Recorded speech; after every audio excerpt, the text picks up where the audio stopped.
Blog Talk Radio.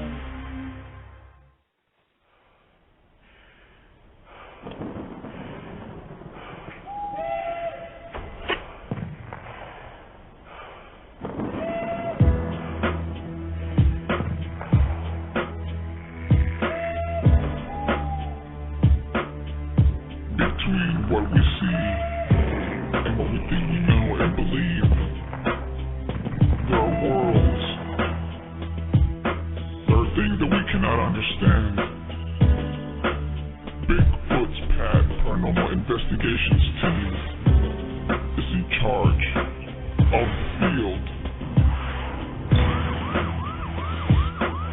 Bigfoots Pad Paranormal Investigations team.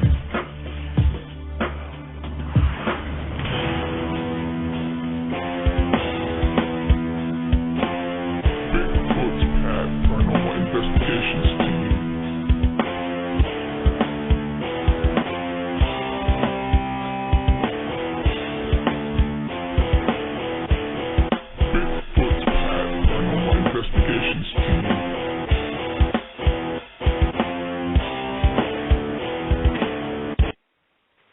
Welcome to another edition of Bigfoots Pad Paranormal Radio. On the phone tonight, I have me, Jeremy, also known as King Sasquatch, and I'll let my co-hosts and my team members introduce themselves. Hi, I'm Taylor, I'm King Gray. And I'm Mothman Porter 1.0. No, and I'm Nick. And I'm Brent, also known as Archangel. Tonight's show is the first show that we've done in a while. It's going to be on the Ebu Gogo, and we're going to do a follow-up of what we found on our paranormal Paratour trip that we took across California and Nevada. For some news for today, a Canadian student inspired by Leonardo da Vinci sketches says he has made the first sustained flight in a human-powered wing-flapping aircraft. Todd Reichardt's ornithopter is an engineless plane that stays aloft by flapping its wings like a bird. The craft, dubbed Snowbird, has a wingspan of 105 feet, comparable to a Boeing 737. It flew 145 meters or 475 feet at the Great Lakes Gliding Club in Ontario, Canada. The Federation International is expected to confirm that the record this meeting in October. Wow, that's pretty intense. Yeah, some of it was in French, that's what's kind of hard to read. Yeah. To me, it sounded like one of those things you see in those old black and white films where those crafts just kind of flop and burn and, crash and all that fun stuff. That's what I was thinking, too. What do you think, Brent? Think what? That airplane that they made that has no engines and all that. It's like a bicycle. You pedal with your feet. I think we should make Nick fly it. Oh, hell no. Oh, I'd have to have that sound effect played. It's like old times. Here's something that Brent would like. Fountain of Youth pill is just 2 years away from shop shelves. Researchers believe that they've discovered the Holy Grail, an anti-aging pill that will add decades to our lives. The drug works by halting the damaging effects of oxygen and can halt the body's cells. This would stave off dangerous age-related illnesses and thereby adding years to our lives. That'd be cool. What do you think, Nick?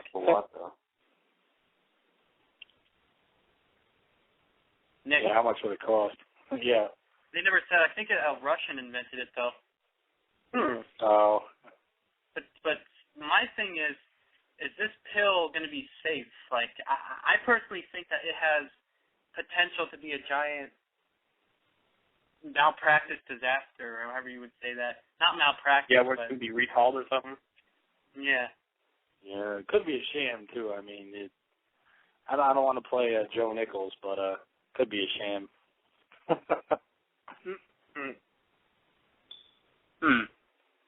Well, another thing, brilliant fireball over New Mexico caught on video. A brilliant fireball lit up the sky above parts of New Mexico and Texas this week in a fiery display recorded by the sky-watching camera. The fireball, thought to be created by a small space rock, occurred Tuesday night, September 21st at about 11 o'clock p.m. It was captured on a video camera as the meteor carved its fiery trail across the sky. It lasted 23 seconds and covered parts of New Mexico and Texas. Ashcraft, who's one of the witnesses, said that the fireball was white and shedding sparks, blazing like a firework. So I guess that there's some big meteor sighting. That's cool. Weird. Meteors always, because that is crazy. That's weird because, yeah. Like a couple days ago, I saw something similar to that. Like 2 days ago, I saw that. It looked like at first I thought it was a firework, and then like it was coming down really fast, and then you could see like a trail and everything, and then it was like green at the like where it was coming from, like the flame. The flame was green. It was weird. Oh. And then it kept going like really fast. So you guys know what it is, right? You guys know. So you guys know what it is. In the words of the great Hawes, it was simply some swamp gas reflecting off a lighthouse 100 miles away that bounced some light off the moon off some aluminum foil, which created this visual effect. Fireball. This fireball. Exactly. But Jared, you got to properly introduce your new sounds later. I will. I got a good idea for when I want to play it, though. Oh, okay. So here's another good. This one I got specifically for Brent and Nick. This one's really bizarre. In case of emergency, please remove your bra.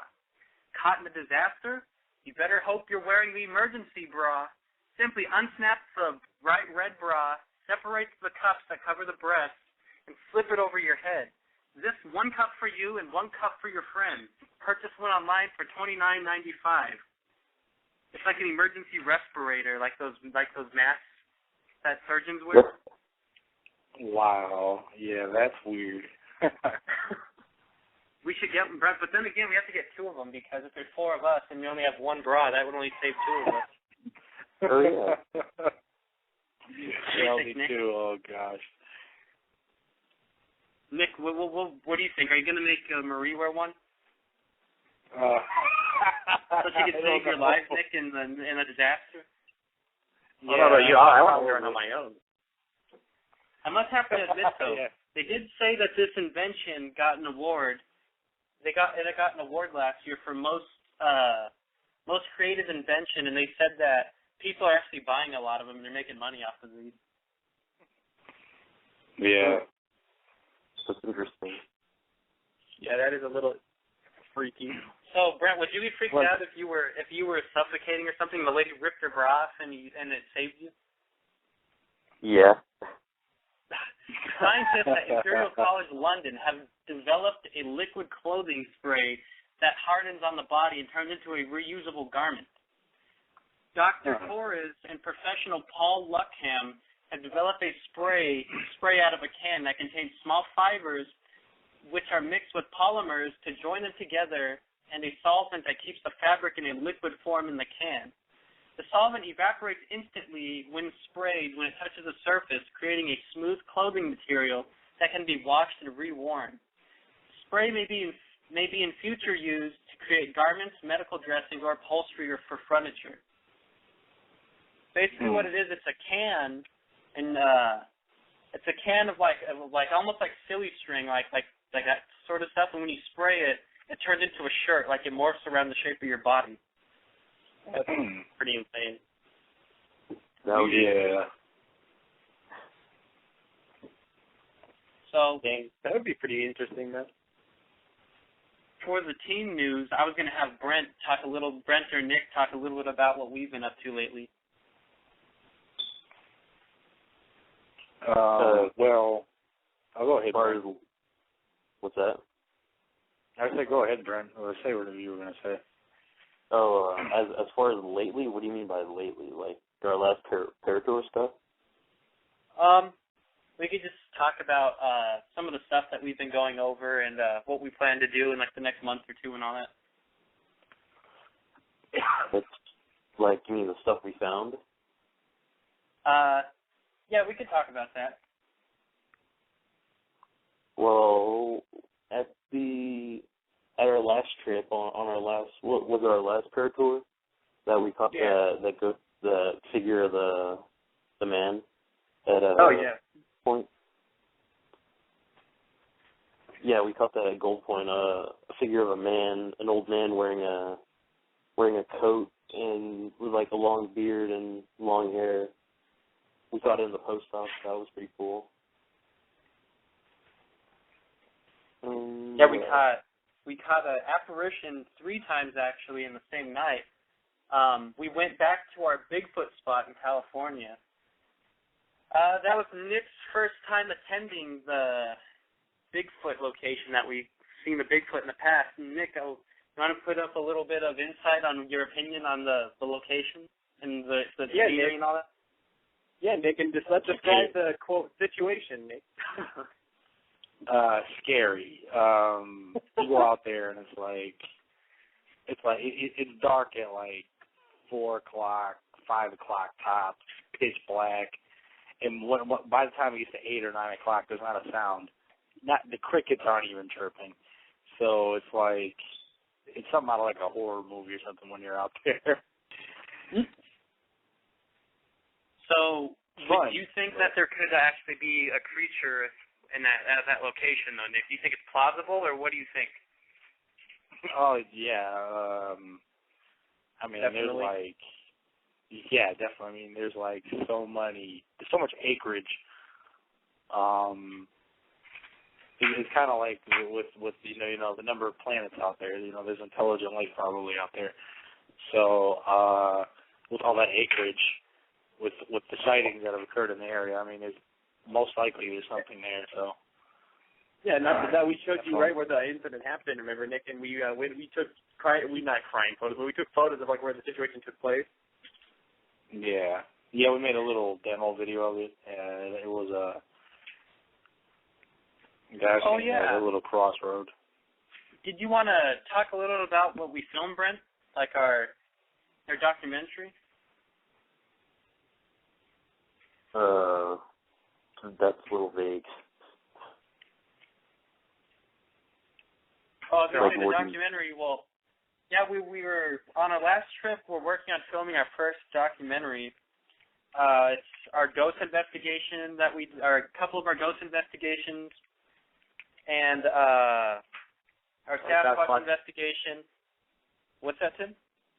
Sasquatch expedition, and just even the ordinary life, like a day in the life of a day in the shoes of our team and everything. We just film ordinary things too. Well, I just want to know one thing. Can you guys ring the bell? Ring the bell like the last time you were here. Oh, my. Brent loved that, huh? That was awesome. Ring the bell! This is where we hold them! This is where we fight! This is where they die!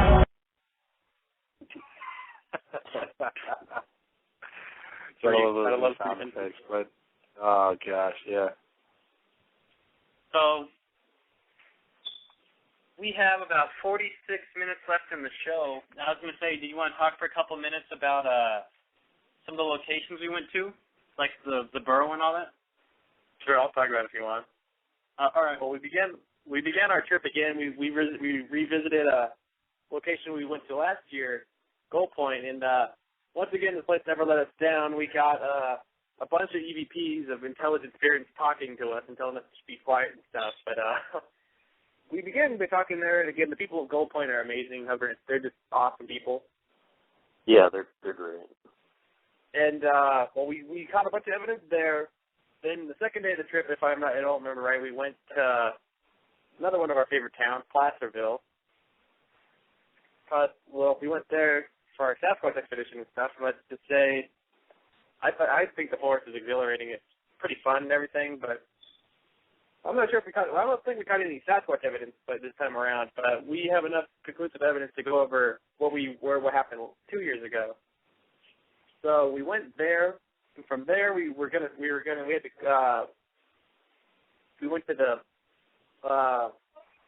American River Inn. Sorry, I almost skipped my mind. The American River Inn, and when we were there, no evidence was caught other than, what was it, your 2 or 3 EVPs? Yeah. But they were too quiet to even put on our website because you could barely hear or make them out. So, and then after that, we went to the Happy Burrow Inn, which is one of the most amazing places our team's ever been again. And we're the first team to say we've actually been there to do an investigation. Because there's been teams for years fighting to go in there, and we were allowed to go in there. And once again, we caught an apparition that walked down the hallway 3 different times throughout the night. It's supposed to be a sheriff's ghost, which is just... Well, do you want to explain the history for a little bit? Which one? The Burrow. Well, the Burrow Inn's originally from Rhyolite, and it was moved to the town of Beatty in, I don't know, what would you say, like the early 1900s? Well, it was originally a hotel and a brothel in Rhyolite, and basically what would happen was that they had one of the sheriffs from the town would stay on the 2nd floor with the prostitutes, and he would lock the doors at nighttime and check the door handles by jiggling them every night to make sure the prostitutes weren't out in the streets at nighttime. So basically what happened was we caught an apparition of something that leaves this room where the sheriff used to live, and it starts walking down the hallway like it's stopping in front of the doors like it's checking the doors. But it did it 3 times throughout the night. Well, 2 times it checked the doors. The other time it was just like standing there, just checking us out or something. But yeah, and it just so happened we caught the for the first time. Not even 5 minutes after we left, because we said, "All right, we're gonna leave now. Don't mess with our stuff. We'll be back in the morning." And it's like he waited for. It's like because the spirit was waiting for us to leave before he made his rounds to check the doors. You know what I mean? Yeah. It was pretty weird. Like, I wanted to add a note, though, about the Bigfoot location. We didn't see a Sasquatch or get any pictures or anything this year, at least. But I did want to mention, when we were on our trip in that area, we did see a family of cougars at nighttime, which means that a large predator could live in the area. And another second note I wanted to add, we did have one instance that was pretty peculiar. At one point, we were walking down a game trail that we were walking down, and suddenly we kept hearing these footprints that were walking alongside us off in the forest a ways. And when we would stop, they would stop, and then it did it for probably about 20 or 30 minutes until we just stopped keeping track. That was weird. I admit, I did forget about that, where it sounded like someone was following us. Brent was the one that discovered it, weren't you, Brent? What's that? Well, I think you were the one that first noticed that, weren't you? That whatever it was following, something was walking alongside us in the forest? Oh, yeah. The back trail, that was weird, because we kept wood knocking and provoking, and we did seem to get a lot of activity and stuff rustling about in the bushes, the nearby forest. Yeah. Well, we have 40 minutes left in the show, and now you guys got a quick recap of our Paratour trip. You can also visit our website at Bigfootspad.com if you want to read more up on where we went and see the pictures and the evidence and all that sort of thing. But we're going to go to a quick commercial break, and when we get back, we'll talk about the Ebu Gogo, which is the cryptid for today's radio show. And you're listening to Bigfoot's Pad Paranormal Radio.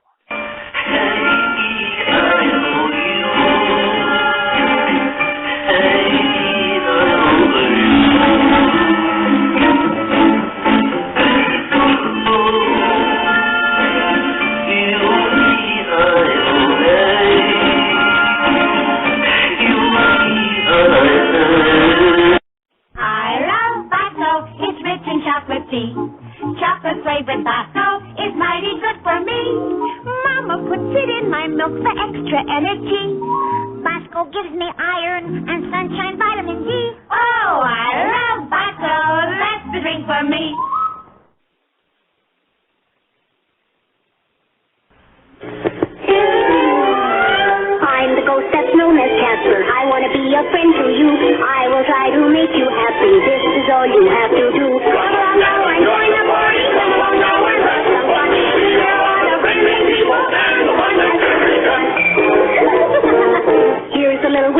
O-N-D. She's as good as she can be. Over here is tough guy spooky. He'll surprise you, wait and see. Come along now and join the party. Come along now and have some fun. We are all the friendly people. We hope you like everyone. Here's the funny ghostly trio. They have tricks they've never used. And we are back on Bigfoots Pad Paranormal Radio. And we have a couple of questions already coming in about the Ebu Gogo on one of our chat rooms. I already know everybody's first question. What the hell is the Ebu Gogo, right? Well, I'll explain a little bit about a general description of the Ebu Gogo, and then we'll go from there. Ebu Gogos, general description is that they have hair-covered bodies, longish arms, big bellies, and protruding ears. They walk upright just like humans, but at an uncomfortable pace.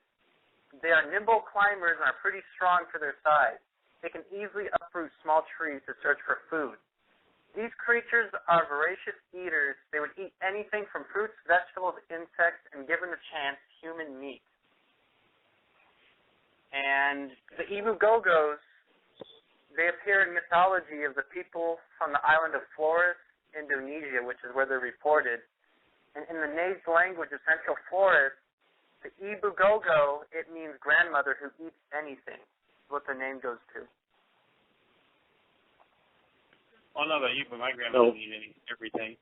So in other words, Vern Troyer is stalking the forests of Indonesia.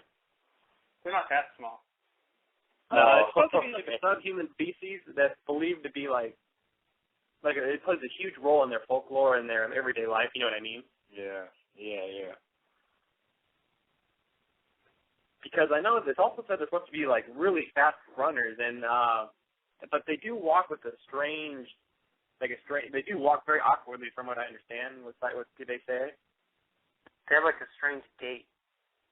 Exactly, and I know they're supposed to also I believe, some of the cool stories I was reading about, it said the locals, they don't talk, but they are intelligent enough to repeat what these people used to try to talk to them. They could repeat words they're told.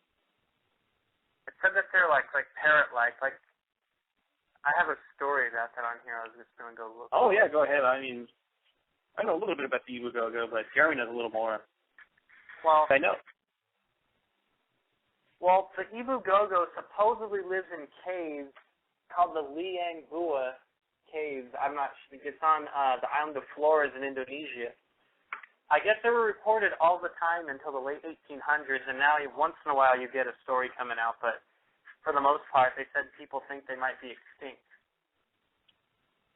But yeah, because it's supposed to fit in along with the subhuman species we've had in the past. It's supposed to be just like the orang pendek. We've had a similar show about it. It's supposed to be the close relative of the orang pendek, but it's also but it lives on a different island. And it's again another one of these quote hobbit type human creatures. Well, yeah. It's similar to the orang pendek for Brent. You remember that one? Yeah. That's like the little Bigfoot-like creature that lives in the area, like on New Guinea. Yeah, I know what you're talking about.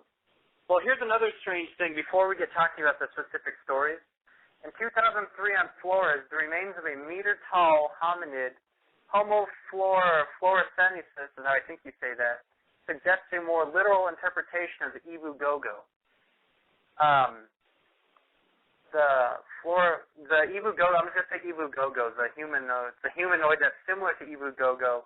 It survived until 12,000 years ago and has probably survived longer. However, the date of extinction is unknown for that specific humanoid that they found. A scientist...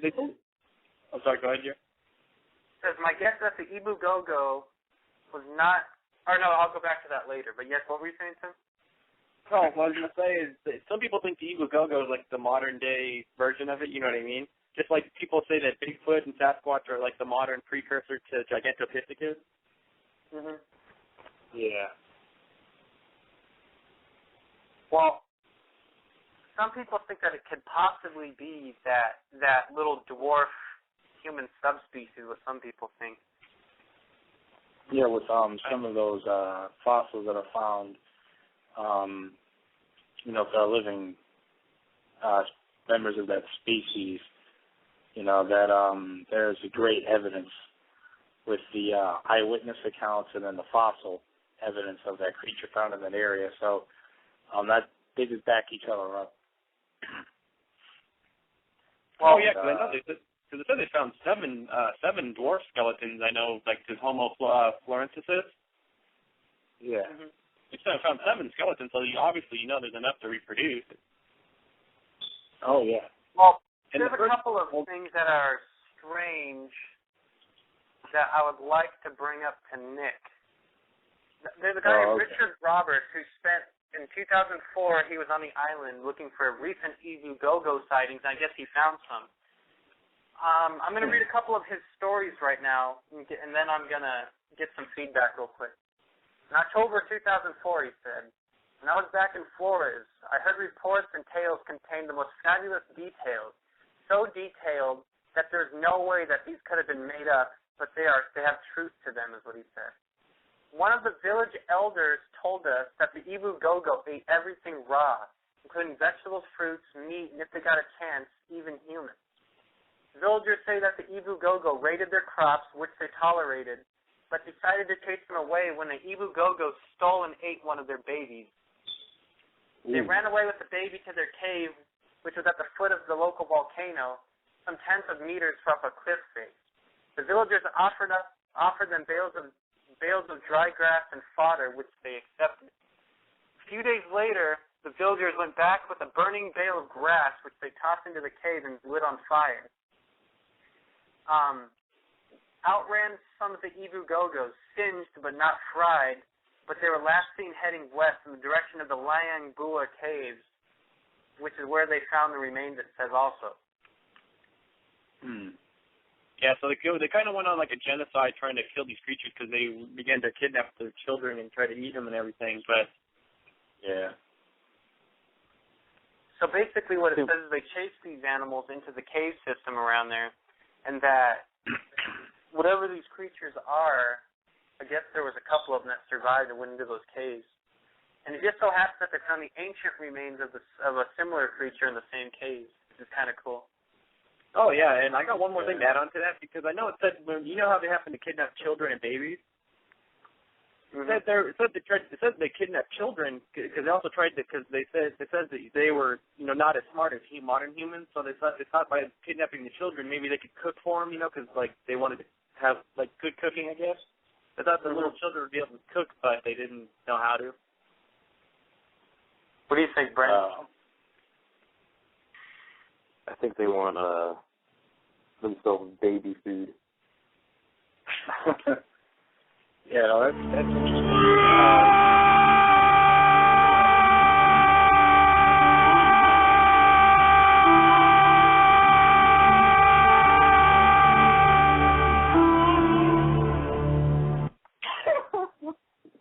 Wow. I guess that's was that a good one, Brent, for a good news sound effect? No, that one was pretty good. That's crazy. That's like, I don't know. Is that one overkill, Nick? Yeah, a little overkill. Yeah, just a little bit. That'd be the introduction of Jeremy's favorite new sound. Yeah. So, here's another story, talking about how the Ebu Gogo talks. This is all from that same guy, Richard Roberts. The Ebu Gogo they murmured at each other, and they could repeat words spoken by villagers in verbatim. For example, somebody said, "Here's some food," and they would reply, "Here's some food." They could climb slender, gridded, girth trees, but here's the thing that was strange. They were never seen holding stone tools or anything similar. So they have lots of sophisticated artifacts where they found the bones. So that's one of the only inconsistencies with the ancient human that they found in the Ebu Gogo.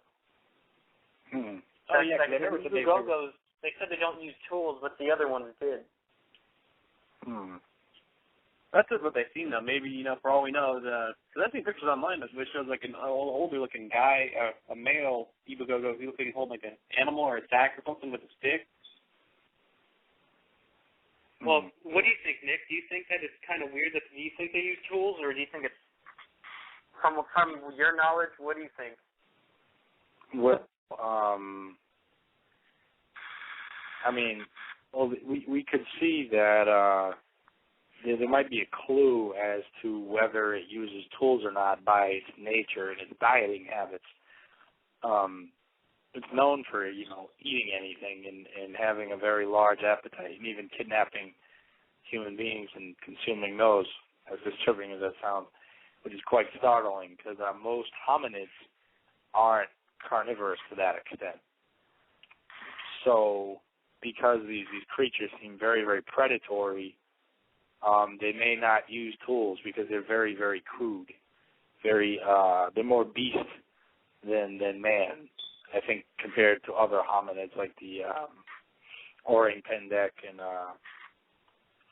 sassy and all that. So, because they're more they're more carnivorous, more savage, they may not use tools. I mean, they could, but there's nothing conclusive about that inference. But I just think that an animal that engages in such savage acts would not have the intelligence to use a tool so much. But I could be wrong. Well, Brent, do you think that they would use tools? Like, do you think that the fossil records, you think that's even the same animal, or do you think what Tim said, whatever it was, like whatever is living now was something, an ancestor or a, like, it's a nowadays version of whatever they found back then?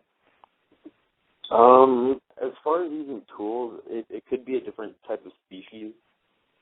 Because if the ones they have now, I'm sure the ones now they use tools and everything. Yeah. But it could be the same one, like just an what do you call that? Older one. Well, some people say that it's similar to the orang pendek, which lives on the next island over. And I guess some people said you can even confuse it with the orang pendek, that they might be the same creature. But I guess the orang pendek uses tools. The orang pendek uses tools, and so does a Sasquatch that's been reported.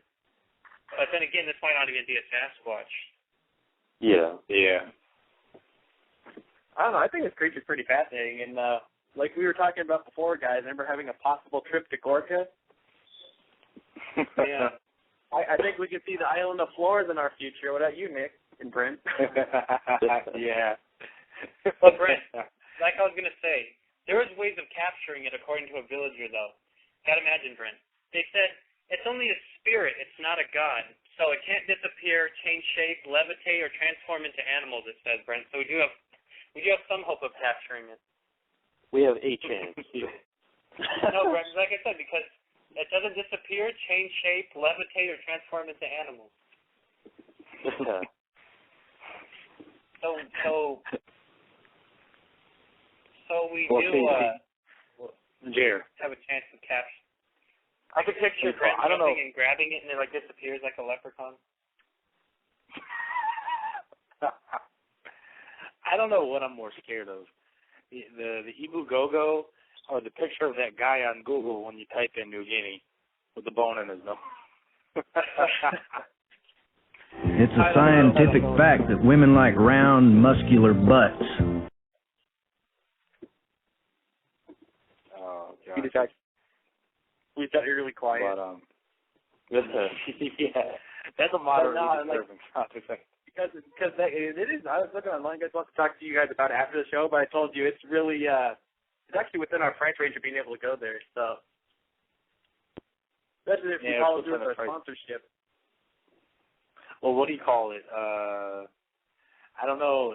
I don't know if Brent ever heard me read what the British tourist website said about what was it? Gorka, New Guinea. It talked about all the hazards and risks of going to Gorka, and I read it off to Tim and Jer, and it was just like. So all in the name of science, we have to go there, guys. Yes. Would you rather go to Gorka, or would you rather go look for this? Me? Yeah. Probably Gorka. So you'd rather go look for the living dinosaurs and the Ebu Gogo? Yeah, sure, why not? Yeah, I think we should just go on an all-month trip just to both islands, guys. Oh gosh, that would be cool, but at the same time scary. Is wow, like over our heads isn't even the word to describe it. I have some strange facts on the Ebu Gogo that I was going to bring up. Oh, One guy says the women in the villages say that the female Ebu Gogos had extremely pendulous long breasts, so long that they would throw them over their shoulders and wrap them around their necks, which must have been quite a sight, it says, in full. What do you think of that? Disturbing. It said their breasts are so long that they drag on the floor and they have to wrap them around their necks and stuff. And one guy said he said a male on the island of Flores said that he had seen on a bright summer day a female Ebu Gogo flying with the long pendulous breasts as if they were wings. It gives a new meaning. Gives a new meaning to do your thing, hang low, do they wobble all about? Can you tie them in a knot? Can you tie them in a bow? Throw them over your shoulder like a continental soldier.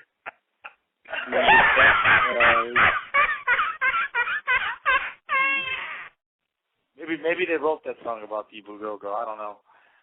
What do you think, Brent? Of course, I don't think it flies with the breast, but as far as them dragging on the floor and things, that's kind of strange. I think they fly. Brent, can you imagine if you're driving down the road and you see an Ebu Gogo flying in midair when you're like with its breast? What would you do? I would be like, that is the most amazing thing I have ever seen. Oh gosh.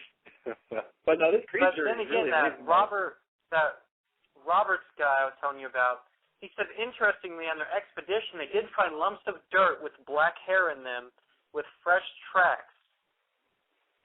He said it's right near the cave, the Lion Caves, but they don't know yet if they're human or something else. They're getting DNA testing done, and he says it's inconclusive at the moment. But they said they did find prints with hair and everything in them right where they said that they supposedly lived.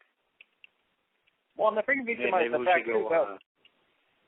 Oh, go ahead, Nick. I was like, maybe we should go caving when we go out there. You know.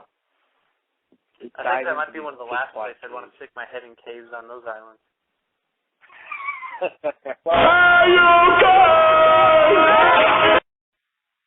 Bring me to the fact, like, they were in Pendek. Remember, they said there's modern-day footprints and they have them casted and everything, remember? Yeah. So, again, I think if we ever really wanted to consider going there, that'd be an amazing place to go look for that creature. Come on, guys. Yeah. We'd only be one case of yellow fever. Or some malaria or typhoid fever, hepatitis. I mean, there's a list of diseases I found, remember? Oh, yeah. But that's all fine. That's nothing. Because I know the earliest reports of these creatures they date back from the 1600s when the Portuguese and Dutch first arrived on the island, which these Dutch explorers have nothing to lose, you know what I mean? Because if anything, they came armed with the power, you know what I mean? They came with the scientific view when they came down, because the 1700s was, you know, the scientific era. Yeah. So if anything, why would these people lie? Like, if it became real in the eyes of the Dutch and the Portuguese, why would they have anything to lie about this creature, you know what I mean? If anything, they would try to disprove it, and if they encourage the support of this creature, I mean, I think it's real. Well, another thing about the breasts I was talking about, there's a man named Smith who went on an expedition in 2006. He was talking on an interview about the Roberts, about the breasts and the hair and all that he found, and he said, my guess is that the Ebu Gogo are not particularly hairy, but that they don't have pendulous breasts. Thank goodness for that, is what he says. I mean, after all, I like a natural breast as much as the next man, but down to the floor. And then it said he stopped, and after a weird look, he said, my God, man. And it said, okay, not much hair was found. He said, but the breasts, he said, but what do they eat is what he says. He says, there is some truth to the legend, but that is So they're probably omnivores, he thinks, and that they enjoy eating a mixed diet very much like our own. Based on the remains of the Lying Bua caves, they're a meter tall, long arms with sloping foreheads, no chin, and a naked skin colored similar to an African or dark Indonesian people. Their hands and feet are probably very similar to our own. The question now is how intelligent are they, and how do they get from the mainland to the island of Flores? So they had to have some kind of technology is what he's trying to say. Exactly, like they're smart. Maybe they rode in boats or a land bridge that may have existed back when, during the ice ages, you know? Yeah, that's probably what I'm thinking, that either a land bridge existed or when Pangea was still around, you know, they could have gone to those locations, and over time the water came through and, you know, blocked the islands off and isolated them. How do you think they got out there, Brent? Got out where? How do you think that's the Ebu Gogo got from the mainland to the island of Flores? I don't know. They could have. Like, how far is it from the mainland? I'm not exactly sure. Tim knows. Oh, but I know. It's probably close to 300 or 400 miles at least. What the contradiction, though, is if the villagers say that they don't use tools, then how did they get to the island in the first place? Oh, wait, of course, guys. They use their breath to fly there. Yeah, I know. I was just going to say that. They could have flown. Well, those things are amazing. Another kind of cool. That Smith guy, he said it's common say so along the island that some families tell their children when they're being bad. They say, you better be good or the Ebu Gogo will eat you, is what they say. If you were derived, because it did used to eat babies and everything, you know what I mean? It kidnapped children and babies, so I can see what they're talking about. I want your blood. I want your soul. I want them both right now.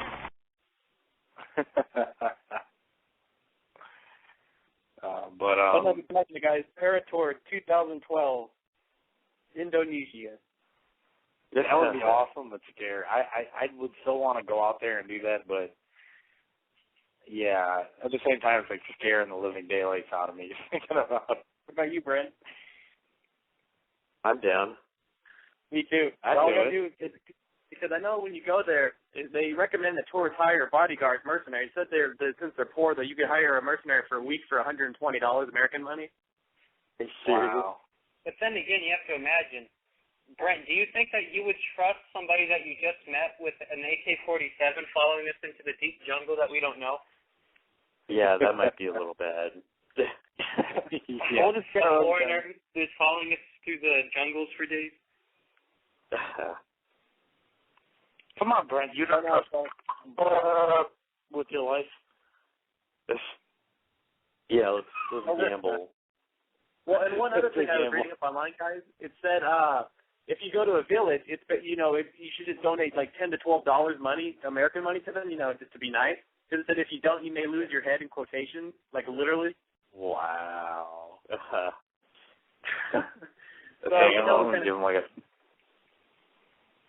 So if Brent's down, I'm down. What about you, Jared? I'd rather go to Gorka. Why not both? Come on. Yeah, Brent, what if we really did go to both? Would you do it? I would. We get raided by pirates. Yeah, because 25% of the world, 25% of all the world's pirate attacks takes place in Indonesia. Yeah. Well, there's another question, though, I was going to ask.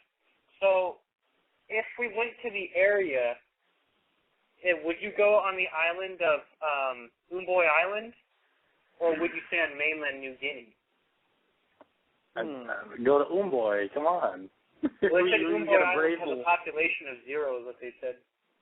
I mean, come on, it's like we brave the waters to fight, get by the pirates, and then we have to go onto an island with nobody, maybe a couple of headhunters there and there, but.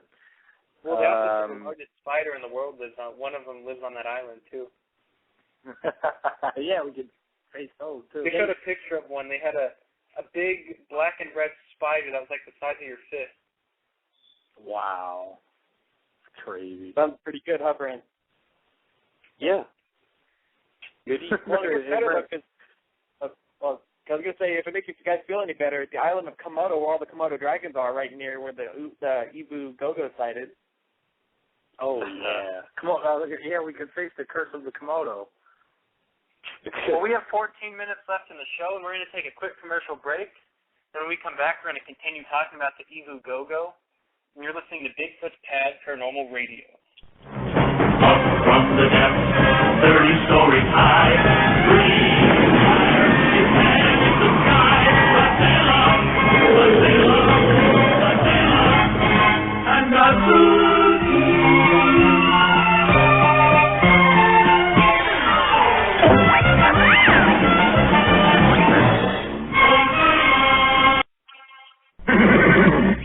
Hello, I'm Mr. Ed. A horse is a horse, of course, and no one can talk to a horse, of course. That is, of course, unless the horse is the famous Mr. Ed. Go right to the source and ask the horse. He'll give you the answer that you endorse. He's always on a steady course. Talk to Mr. Ed. People yakety-yak and squeak and waste your time a day. But Mr. Ed will never speak unless he has something to say. A horse is a horse, of course, and this one will talk till his voice is hoarse. You never heard of a talking horse? Well, listen to this. Get your paws off me, you dirty ape! He can talk. He can talk. He can talk. He can talk. He can talk. He can talk. He can talk. I can sing. Ooh, help me, Dr. Zayas. Dr. Zayas, Dr. Zayas. Dr. Zayas, Dr. Zayas. Dr. Zayas, Dr. Zayas. Oh, Dr. Zayas. Dr. Zayas, Dr. Zayas. What's wrong with me? I think you're crazy. Want a second opinion? You're also lazy. Dr. Zayas, Dr. Zayas. Dr. Zayas, Dr. Zayas. Dr. Zayas, Dr. Zayas. Oh, Dr. Zayas. Dr. Zayas. And we are back on Bigfoot's Pad Paranormal Radio.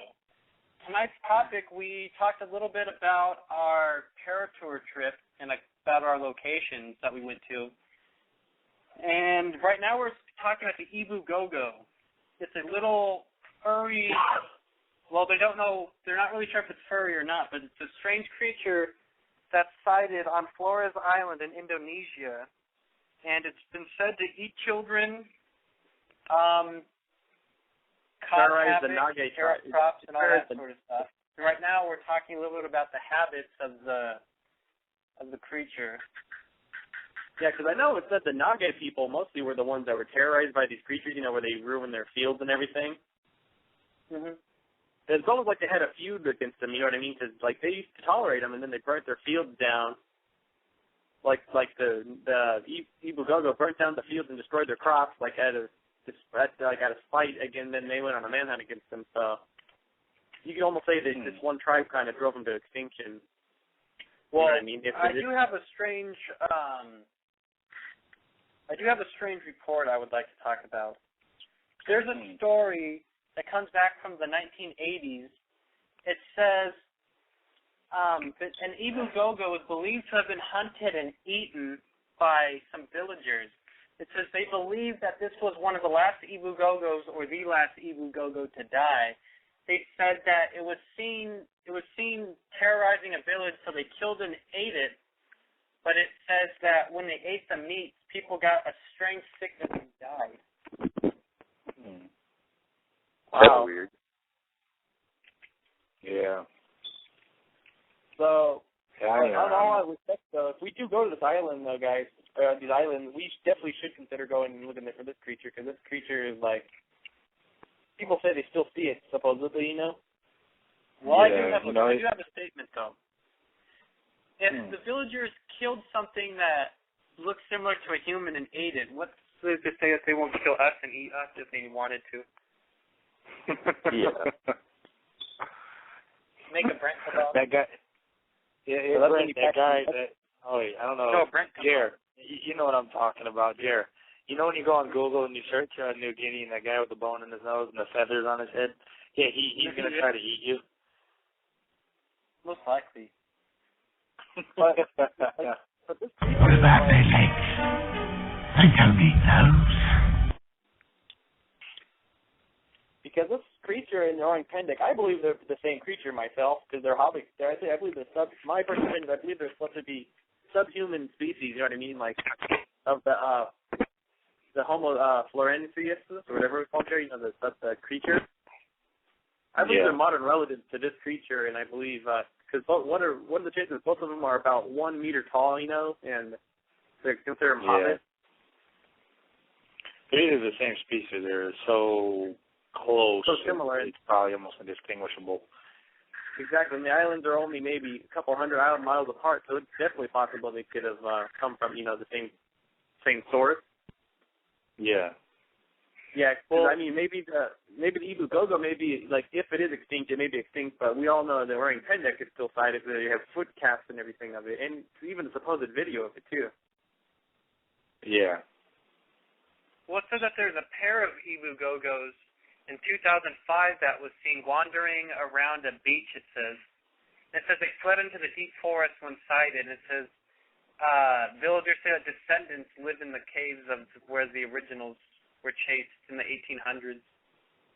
And it says there's legs of Ebu Gogo kidnappings all the time, it says. Oh, really? Yeah, so I guess it really depends on who you ask. If you ask mainstream science, they say that the report stops in the 1800s. And if you ask people that actually went there, like that Richard Roberts or that Smith guy, they actually tell you that the reports are still coming around. Yeah. Well, and one thing, Jared, before we leave, I do want to admit though, because I've been looking online for several weeks for different types of technology to buy for the team, you know, like update a little bit. I found all kinds of sorts of different, like, high-definition cameras and full-spectrum cameras for our investigations, and you can also use those for, you can also use it for hunting cryptids and everything, too, you know? Because our team is updating all of our technology and stuff over it. Yeah. Well, this is last trip alone. Do you think we'll be targets, though, for robbers and bandits over in Gorka and stuff, though, if we have all these cameras and things? Maybe, but you never know. Ken Well, has we a know story that he wanted to tell our audience, and specifically Brent and Nick, about the area. What area? The airstrip. Oh, yeah. I was reading online. There's a Christian outpost in the southeast, if I don't remember right, southeast part of the island. It's one of the only civilized parts of the island, and so there's a small airstrip. They get airplanes coming in there once or twice a week. So these people, to fend off the hostile natives, sometimes they have to literally build like a cement wall to barricade them out. And it makes you feel like it says they have a bunch of old technologies. Like they said, this one tourist went there to Flores Island, and they said they're riding like a 1960s van again, but one of the wheels were missing, and they replaced the wheel. The locals glued a bunch of plastic bottles and stuff together and mounted it to the axle somehow. Well, Tim also said that the outpost, though, they had to put guard towers around it and like searchlights and things, so at nighttime the locals can't come and rob them. I don't remember if that was Flores or a different island, but it was still in Indonesia somewhere. Wow. So, Brent, would you want to stay in that outpost at nighttime, or where would you stay? I'd probably stay in the outpost. But no, my favorite thing of all time was when I was reading the one guy where it said, just give a small donation of $10 to $12 so you don't lose your head. Literally, what he said in quotations next to it. Well, we have about 6 minutes left in the show, and we are just going to talk a little bit about this random Ebu Gogo trivia for a while, for those of you who are asking. I mean, we should go around the team and ask what your personal opinion is. I told you mine. I probably believe it's a descendant of the Homo Florensensis, which is that creature, the 1 meter tall, like, you know, subspecies human, which I believe this is a descendant of that creature, and I also believe the Orang Pendek is closely related. Well, I think that the creature, it's sounds like it's something's in the area still, like killing kids, or not killing people, but like the sightings of them walking down the beach and things. Those are consistent with the reports. Yeah. What do you think, Nick? What's your personal opinion? I think the creature is related to the orang pendek, and that it's something that's definitely worth looking at. There are, as Jeremy said, there are still stories coming from the region. So that by itself doesn't prove anything, but they found footprints with hair and et cetera. So there's some type of phenomenon still going there, and I think there's I don't know if I'll say it's real, but there's definitely something that's making these people think that the Ebu Gogo is still walking around to this day. Nick, I agree. What do you think, Brent? Your personal opinion on all this? Of the Ebu Gogo thing? Yeah. I don't know. I think it's interesting, but like what Nick said, like it's just, I don't know. I'd have to see pictures. Sense the presence. What's that? Yeah, you felt the presence. You felt the presence. Yeah. No, I was gonna say, it's not like we have any pictures of it, like the Patterson film or that Yeti footage from Nepal, or even that. We can catch the night footage, guys. Yeah, Mike Green. There was no really footage good. yet until we catch it, Nick. Yeah. Just imagine Nick running through the forest with that still footage. I can imagine Nick running through the forest holding a camcorder going, "Look, dude, it's the effing Ebu Gogo. Look, guys." And again, you have to imagine, though. But then here comes another question. Who's looking with the camcorder in that jungle anyways? Is there anybody that even has a camcorder on that island? Well, because what is the tourists that do come to Flores, they only visit they visit the local tribes and the volcanoes and all the local tourist spots, but we're talking the backwoods, like pure jungle, you know? Well, we have 2 minutes left in the show, and I'm going to talk a little bit about next week's show. It's going to be next Sunday at 7:30. It's on the Racetrack Playa / Victorio Peak Mystery. Gunfights, Indians, and treasure. The legend of Victorio Peak goes back generations about large treasure troves in a hollow mountain of gold in New Mexico mountains. Join us as we tell tales of Victorio Peak and the fortunes that it holds. The Racetrack Playa in California, Death Valley National Park, is filled with rocks and boulders that move by themselves with no human involvement. Why does this occur? Tune in to find out. This will be another exciting episode of our show you won't want to miss. I agree. Yeah, definitely should be a show next week. Well, we have 90 seconds left in the show. I wanted to thank everybody for listening, and I wanted to thank my co-host again for calling in. We'll all have to, of course, we'll do it again next Sunday. Yeah. And I'll let my co-host say their goodbyes, and I got to play my favorite sound clip again one more time. All right, everybody, have a good night. All right, later. Good night, everybody.